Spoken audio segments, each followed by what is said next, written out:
অবশেষে পুলিশের জালে টোটো চুরির মূল চক্রী কাকড়া গ্যাং। দীর্ঘদিন ধরে ভগবানগোলা ও আশপাশের অঞ্চলে চলছিল টোটো চুরির ধারাবাহিক ঘটনা। ভগবানগোলা থানার তৎপরতায় এই রহস্যের অবসান ঘটল। পুলিশ সূত্রে জানা গিয়েছে, টোটো চুরির একাধিক ঘটনার সিসিটিভি ফুটেজ খতিয়ে দেখে সন্দেহভাজনকে চিহ্নিত করা হয়। দেখা যায় একাধিক স্থানের চুরির ঘটনায় একই ব্যক্তির উপস্থিতি। তদন্তে প্রকাশ পায় ওই ব্যক্তি কুখ্যাত কাকড়া নামে পরিচিত এক অপরাধী।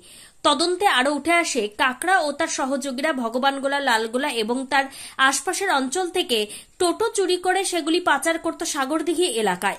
খবর পেয়ে ভগবানগোলা থানার ভারপ্রাপ্ত আধিকারিক বিশ্বজিৎ হালদার নিজের নেতৃত্বে অভিযান চালান। রাতে লালগোলা থানার পুলিশের সহযোগিতায় যৌথ অভিযান চালিয়ে কাকড়া ও তার এক সঙ্গীকে গ্রেপ্তার করা হয়। ধৃতদের জিজ্ঞাসাবাদে তারা সাগরদিঘিতে টোটো পাচারের কথা স্বীকার করেছে।